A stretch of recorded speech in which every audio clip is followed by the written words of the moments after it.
on TikTok and you find one of those edits. Go ahead. Yeah, I was on one of those edits and it was like, oh bro, I like how this sounds. Went to YouTube, I was like, I like how this sounds. And then on my way home from work, I do door-to-door sales, and it was 0 degrees outside. And boy, it felt like the hardest day of life that I've lived.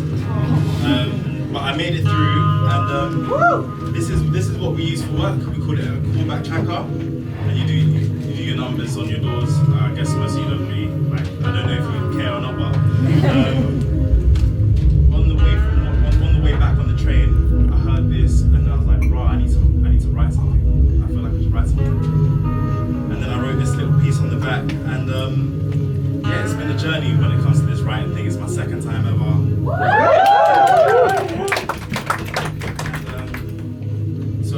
I've got the complete thing on my phone now, and yeah, I'm ready. Before I start waffling, can everyone point out for me? Yeah, when I do that, that means I'm finished. So I've got 2 poems.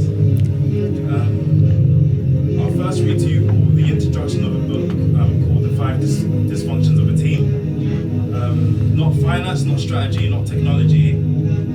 It is teamwork that remains the ultimate competitive advantage, both because it is powerful and so rare.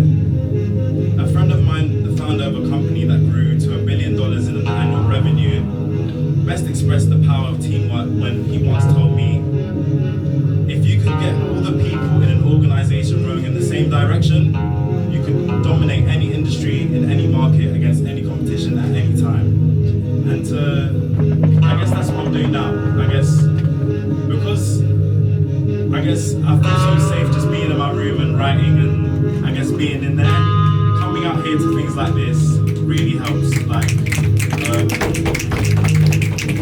And obviously I want to become my own boss and stuff, but I can't do that by myself. Do you know what I'm saying? And one thing that's better than, I guess, your dream car on your dream motorway is more of your friends with you. It is nothing about the people you have in it. Let's begin.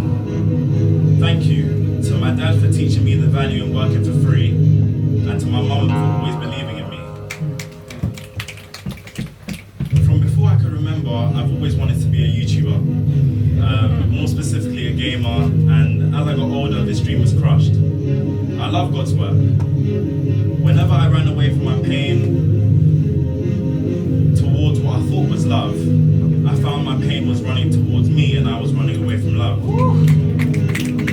In the second lockdown, I was 14, and the next dream was to become a financial advisor.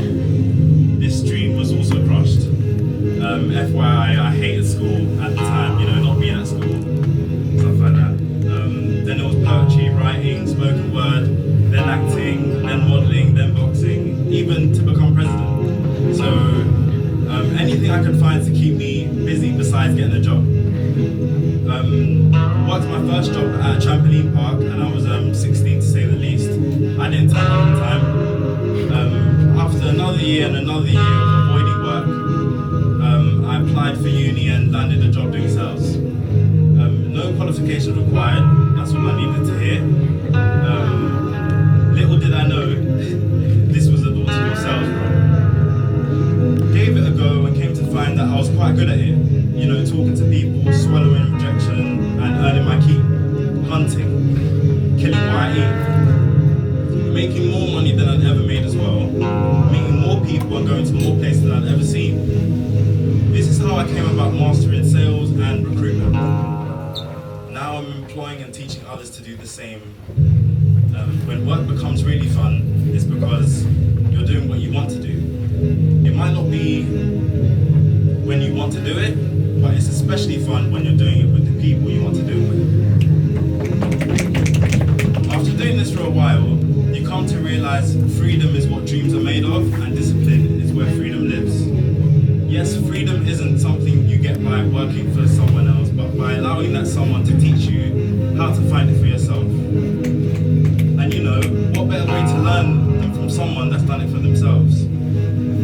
I also used to think becoming your own boss was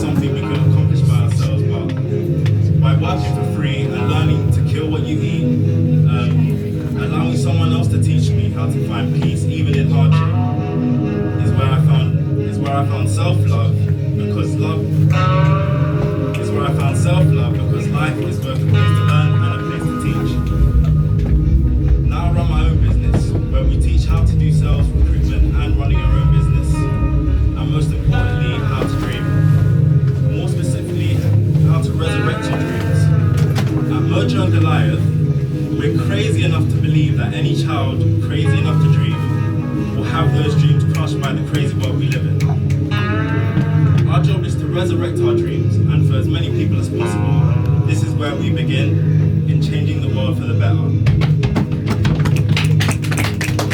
From the Chief Executive Officer, Director and Founder of Mojo and Goliath Limited, Citizen and Prime Minister Joshua Galiwadu.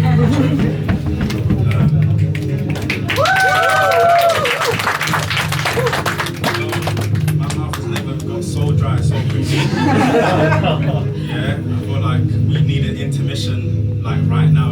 Honestly, but I can finish my next one. I don't want to sky anyone's drink. Hopefully I'm not overthinking.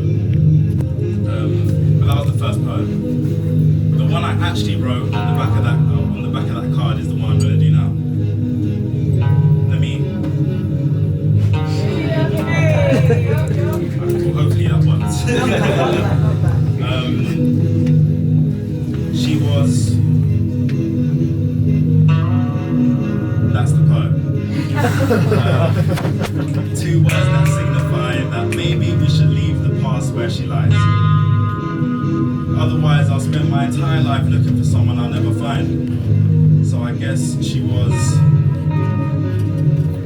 more than I could put into any two words. She was